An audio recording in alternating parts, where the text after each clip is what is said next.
How soon we forget. I'd like to read you a Facebook post from my nurse friend Amy, written back in September of 2021. So last night was my turn to be pulled to one of our COVID floors. Our small hospital now has 2 of those, by the way. My patients were all younger than me and unvaccinated. There were 15 admit holes in the ER waiting on rooms. A third of those were COVID.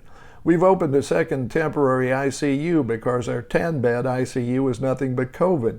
If you need an ICU bed for anything, like if you're in a bad car wreck, there's nowhere to put you.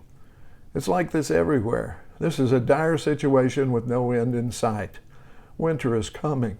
Please, please, please take on your small responsibility in this public health crisis and get vaccinated if you haven't. Please wear a mask, avoid crowds, stay home if you're sick. Please help us. Healthcare workers are breaking. We need your help to turn this around. We appreciate all your prayers and the food you send us. We are truly grateful for your thoughtfulness.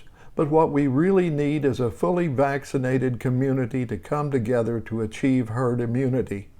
That can't happen without everyone playing their part. I'm begging you, get your vaccine if you haven't. If you have, thank you. And please encourage others to get theirs too. Please. Pretty poignant, huh? But people still didn't listen, including my neighbor Bill, who scoffed at the warnings, and my cousin John, who said God would protect him. Bill survived 14 days from the first cough to his last breath. John lingered, unconscious, on a ventilator for 2 months. Both died along with many others, and one of the main reasons they failed to protect themselves was the comments of the previous president, Donald Trump, who called it a hoax. Then he said it would disappear when the weather got warmer. And instead of using the bully pulpit to urge caution, constantly got in the way of those who were trying their best to contain the epidemic. Republicans are still giving people bad health advice, claiming vaccines, which saved us from polio, typhoid fever, smallpox, and countless other virulent diseases, are somehow harmful.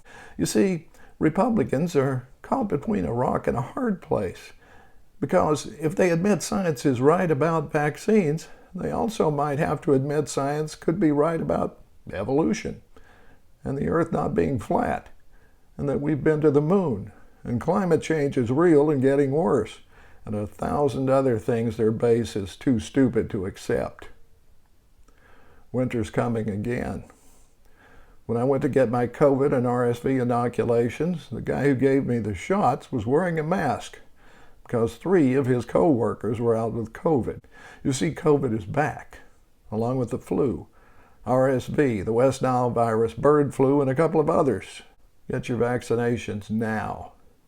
I really don't want to put Amy through that hell again, do you? And while we're at it, do we really want to return the guy to the White House who caused the deaths of almost 1 million people by his stupidity? Of course we don't.